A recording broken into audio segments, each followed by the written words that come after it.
Hi, my name is Dr. John Douillard, and I want to talk to you today about the hidden dangers of digestive enzymes. Surprisingly, we are constantly being told that as we age, we don't make enzymes and we need to take these digestive enzyme pills because we don't digest well as we age. I'm just not a believer in that. I believe that we can all digest well as we age, even as good as an 18-year-old. And what I want to do today is go into detail as to why many practitioners are thinking we don't make these enzymes and how we can restore the natural flow of these digestive enzymes. You know, two things happen when you take enzymes. One, you feel great. You go, oh my God, I'm digesting so well. Second thing is you start realizing that I need them, and am I dependent on them? Will I need them for the rest of my life? And that's the problem, is that there's no exit strategy. One of my mentors, my very favorite doctors in the world, Dr. Bernard Jensen, when he was in the later part of his life, he was taking 17 digestive enzymes with every meal because he had broken his ability to digest well down, and I just don't think we have to go there.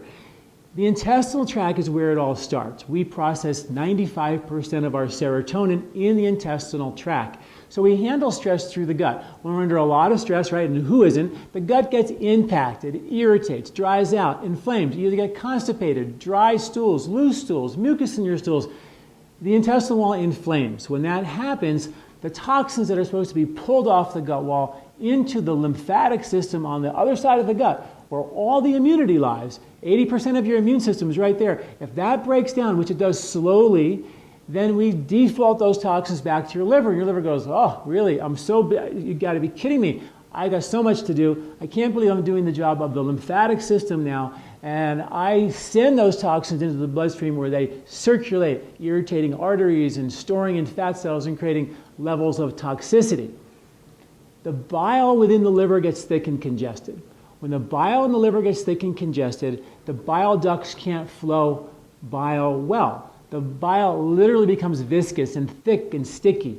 And the bile duct connects with a duct called the pancreatic duct and joins into this thing called the common bile duct. The pancreas, which makes your digestive enzymes on one side, and your bile, which breaks down the fats on the other side, they join together before they squirt bile and enzymes into your small intestine. But what if the bile has gotten thick because the gut was irritated, it sent toxins back to your liver got congested, your bile got thick, and when the bile got too thick, you couldn't move the bile or the enzymes through the common bile duct. Now all of a sudden, the digestive enzymes can't flow. So you don't digest well. You get gas, you bloat, you have problems, you don't eat wheat, dairy, fatty foods anymore because you know they're not good for you. But the real reason is you're not digesting as well as you once did. It's not that those foods are really that bad. It's another discussion. But the real underlying issue, just taking those foods away doesn't solve your problem. The real issue is helping your body be a better digester, because that's also how we detoxify, and that's critical in a toxic world. So when the bile ducts and the pancreatic ducts get congested, we just throw in the towel and say, well, take digestive enzymes, that'll solve your problem. And I just can't go there. I think we can reset digestive function by decongesting those bile ducts and those pancreatic ducts. So here are some tools. And in the article associated with this video, I go into detail into these beautiful home therapies that you can use. One, beets. Beets are bile movers, so more beets in your diet. Cinnamon, sprinkling a little cinnamon on your food whenever you can. Cinnamon, from the Ayurvedic perspective, is a decongestant. Again, rooters out the bile ducts and the pancreatic ducts. Also great new studies on cinnamon, on its ability to balance blood sugar, which is also another function of the pancreas as well. Also, greens, lots and lots of leafy greens, to the tune of 2/3 of your plate at every meal should be a goal to have leafy green vegetables. Those greens, when you chew them, not juice them necessarily, but when you chew them and get the cellulose hooks onto the bile in your gut and takes the bile, which is carrying toxic chemicals, cholesterol, all the way into the toilet. So it gets out of your body. That's really important, that we have enough greens to keep our body naturally detoxifying. Another recipe that I love, say take your gallbladder and your bile ducts and your pancreatic enzyme ducts on a little morning run, a little morning workout, is to take 1 to 2 tablespoons of olive oil and 1 to 2 teaspoons of lemon juice and mix it all up and drink it first thing in the morning or before you go to bed at night. And that'll contract that gallbladder and make sure that bile starts to flow better and help increase the flow and decrease the viscosity of the bile, open up those pancreatic ducts and let them begin to flow. Other techniques, drinking a big glass of water 15 to 20 minutes before the meal.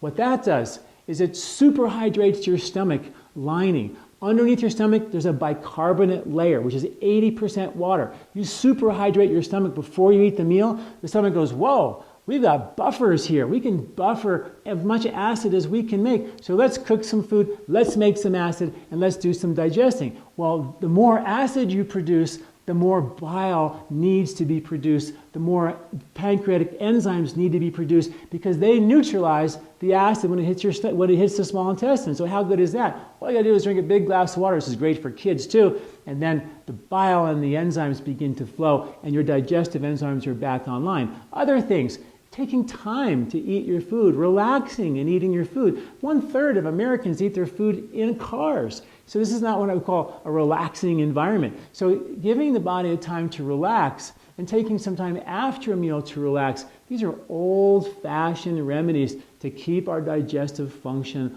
alive. Really important pieces of the puzzle. And then, of course, detoxification of your liver, of the fat cells that the liver has been dumping the toxins into for all this time is also a really important piece of the puzzle. And of course, in Ayurveda, we have many detox programs. We have our in-residence Pancha Karma program here at LifeSpa in Boulder. We have our 2-week Colorado cleanse, which you can do anytime or join us with in our group events that we do twice a year. And of course, the short home cleanse, which is a free ebook anybody can download. It's a 30-page manual of how to detox yourself at home, a 4-day detox. So please take a look at the article. Find out more about how you can strengthen your digestion yourself without having to be dependent on anything, in particular digestive enzymes. Thanks for listening. I'm Dr. John Douillard.